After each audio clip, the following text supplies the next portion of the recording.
जुर्म की दुनिया वाकई अजीब है। कई बार जो दिखता है असल में वो होता नहीं, और कई बार जो होता है असल में दिखता नहीं। ये कत्ल की कहानी भी कुछ वैसी ही है। जिस शख्स की मौत होती है मौके से उसकी लाश भी मिलती है और सुसाइड नोट भी मिलता है। वहाँ से मौत के सबूत भी मिलते हैं और मौत की वजह भी। इन सभी को देखकर पुलिस भी मान लेती है कि ये आत्महत्या का ही केस है।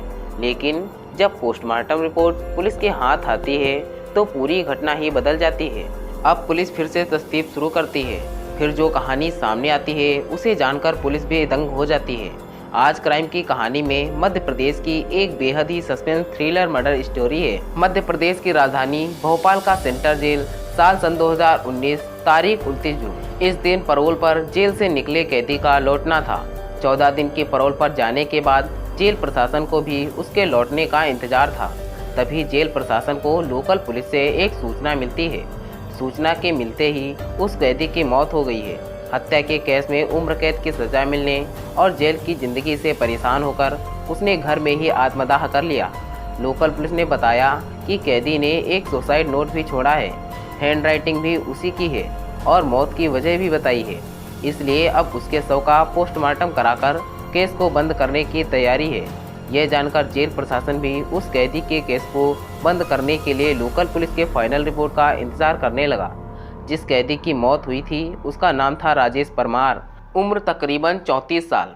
वह मध्य प्रदेश के भोपाल के नीड़भर एरिया के हरिनगर में रहता था। इस पर साल सन 2014 में एक हत्या का आरोप था। उसी केस में इसकी गिरफ्तारी हुई थी।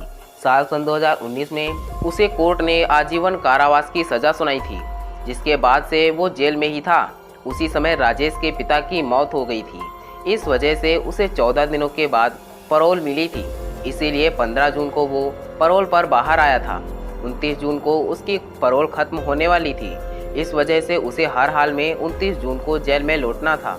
लेकिन 29 जून की सुबह ही उसके घर से आग की लपटें निकलने लगीं, जिसे देखकर आसपास के लोगों ने पुलिस को सूचना दी। फायर ब्रिगेड की गाड़ियां और लोकल पुलिस मौके पर पहुंची। आग बुझाने पर देखा गया तो एक युवक की बुरी तरह से जल चुका था। चेहरा और शरीर भी पूरी तरह से जला हुआ था। देखकर ही वो मरा हुआ लग रहा था। फिर भी पुलिस ने आखिरी उम्मीद में उसे तुरंत अस्पताल में भर्ती कराया, जहां डॉक्टरों ने मृत करार दिया। सुसाइड नोट से मौत की वजह का पता चला। अब पुलिस ने घर की तलाशी ली तो एक सुसाइड नोट भी मिला, जिसमें लिखा था कि पिता की मौत होने से वो दुखी था। अब परिवार में कोई उसे पैरोल भी नहीं दिलाएगा। इस वजह से वो अब दुनिया से निराश हो चुका था। लिहाजा वो आग लगाकर आत्महत्या कर रहा है। इसके लिए कोई दूसरा जिम्मेदार नहीं है। अब ये सुसाइड नोट के आधार पर पुलिस ने भोपाल सेंट्रल जेल को भी सूचना दी। शव को पोस्टमार्टम के लिए भेज दिया गया। साधारण सुसाइड केस की तरह पुलिस ने भी इसे एक तरह से बंद कर दिया। उधर पोस्टमार्टम के बाद शव को रिश्तेदारों को सौंप दिया गया। रिश्तेदारों ने भी शव का अंतिम संस्कार कर दिया। लेकिन इस पूरे केस में 24 घंटे बाद नया मोड़ आया, जब वहां की पुलिस को राजेश परमार की पोस्टमार्टम रिपोर्ट मिली। उस समय के भोपाल पुलिस के नए एसीपी अखिल पटेल के पास नीलबड़ का एरिया था। उन्होंने जब पोस्टमार्टम रिपोर्ट देखी तो चौंक गए। रिपोर्ट में लिखा था कि यह गला दबाने से जान गई है, यानी मौत की वजह आग या धुएं से दम घुटना नहीं, बल्कि गला दबाकर हत्या हुई है। फिर वो इस केस की तफ्तीश में जुट गए। तुरंत मौके से ली हुई सभी फोटोग्राफ्स अपने पास मंगवाते हैं। अगर आग से जलकर मरा तो फिर गला किसने और क्यों घोटा? सभी फोटो को बारीकी से देखते हैं। एक फोटो में वो दिखते हैं कि मरने वाले शख्स का पैर बिल्कुल एक दूसरे से चिपका हुआ था, जबकि जब भी कोई जलकर मरेगा तो वो तड़पने लगेगा। फिर उसके पैर एक दूसरे से चिपकने के बजाय अलग अलग होने चाहिए, लेकिन इस केस में ऐसा नहीं था। दूसरी तस्वीरें भी देखते हैं, उनसे पता चलता है कि उस शख्स का चेहरा और सीना वाला हिस्सा पूरी तरह जला था, जबकि हाथ और पैर ज़्यादा जले नहीं थे और अजीब तरीके से मोड़े भी थे। इससे शक यही होता है कि कहीं हाथ पैर बंधे तो नहीं थे, जिस वजह से ऐसा हुआ। अब इसका पता लगाने के लिए वो पुलिस अधिकारी पूरी टीम के साथ मौके पर जाते हैं। घटना स्थल को बारीकी से देखते हैं, फिर आसपास के लोगों से पूछताछ करते हैं तो पता चलता है कि एक दिन पहले जब राजेश परमार के साथ एक या दो और लोग भी देखे गए थे। अब पुलिस इस केस की फाइल को बंद करने की जगह फिर से खोलती है। जांच शुरू करती है। अब पुलिस को ये शक हुआ कि इसकी मौत हुई, इसकी पहले गला घोंटकर हत्या की गई। लेकिन राजेश को जब सुसाइड ही करना था तो उसकी पहले हत्या क्यों की गई? अगर किसी ने गला दबाया तो वो कौन था? अब पुलिस के सामने ये भी सवाल था कि कहीं ऐसा तो नहीं कि मरने वाला राजेश ही ना हो। अगर ये राजेश नहीं है तो फिर कौन था? इन सब सवालों का पता लगाने के लिए पुलिस ने उसके मोबाइल नंबर का पता लगाया। फिर रिश्तेदारों के जरिए उसका एक नंबर मिला जो जेल से आने के बाद एक्टिव था, लेकिन अब बंद था। उसकी आखिरी लोकेशन भी भोपाल की ही थी। पुलिस ने जब उसके फ़ोन की कॉल डिटेल चेक की तो एक नंबर पर कई बार बात होने की जानकारी हुई, लेकिन उस नंबर पर संपर्क किया गया तो वो भी बंद था। वो नंबर था निहाल नामक युवक का। अब पुलिस के सामने निहाल को खोजने की चुनौती थी और मन में सवाल ये भी आ रहा था कि कहीं निहाल ही तो नहीं मर गया। इसके अलावा और भी कई सवाल। फिलहाल पुलिस उसकी तलाश में जुट गई। फिर पता चला कि निहाल मूल रूप से बिहार का रहने वाला है और पहले राजेश के मकान में ही किराए पर रहता था, लेकिन कुछ महीने पहले से वह यहाँ दूसरे मकान में शिफ्ट हो गया था। अब पुलिस की जांच में निहाल की लोकेशन गुजरात में मिली। इसके बाद पुलिस की एक टीम गुजरात पहुंची और दबोच लिया।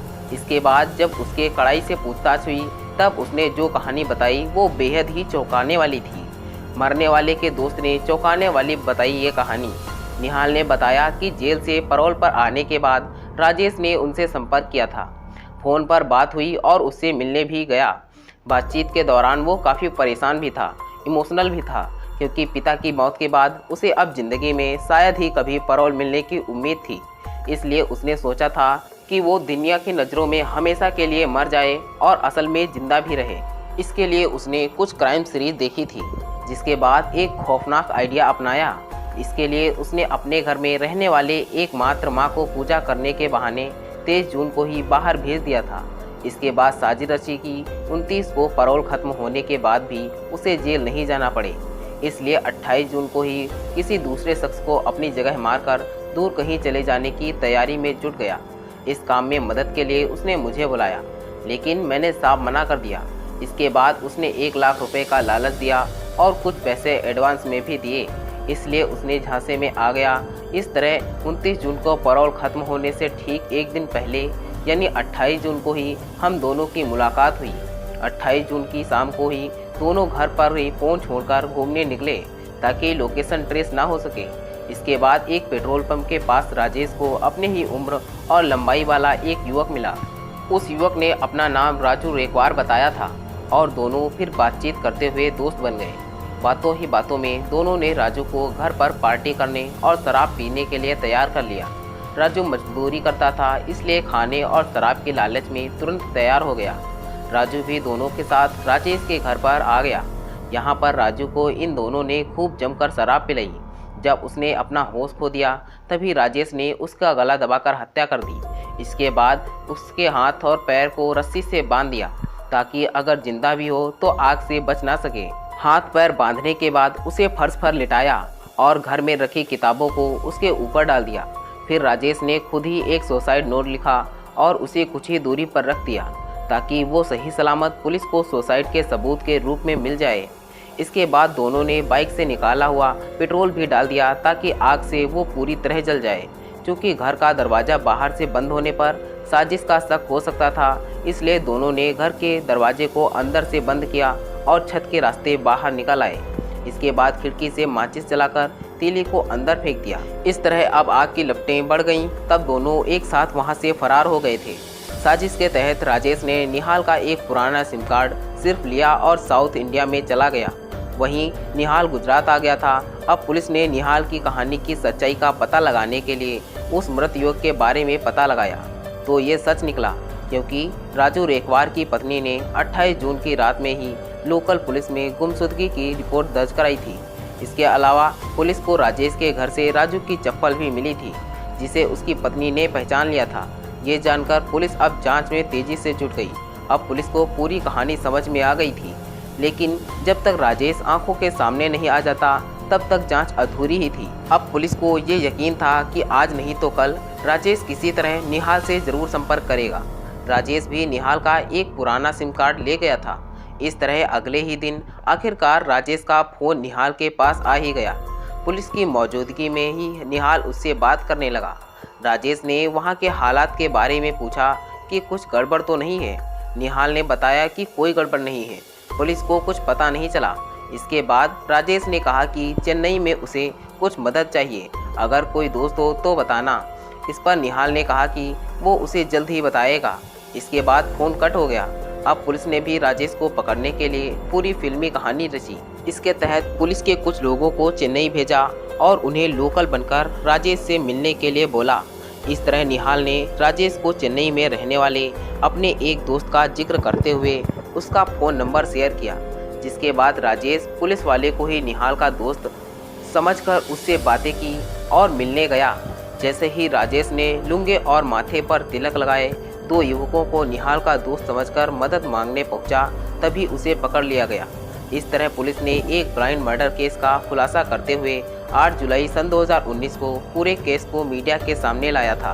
इस केस के बारे में खुद IPS अधिकारी अखिल पटेल कहते हैं कि ये केस कानून की आंखों में धूल झोंकने वाला था, लेकिन जब बारीकी से केस की जांच हुई तो पूरा सच सामने आ गया। इसके बाद राजेश को फिर से सलाखों के पीछे भेज दिया गया।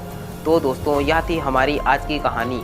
अगर यह कहानी आपको पसंद आई है तो कृपया इसे लाइक करें और कहानी पर अपनी राय देने के लिए इसमें कमेंट करें। दोस्तों, ऐसी ही और रोमांचक और थ्रिलर कहानियाँ सुनने के लिए हमारे चैनल को सब्सक्राइब करें। धन्यवाद दोस्तों। Thanks for watching this video.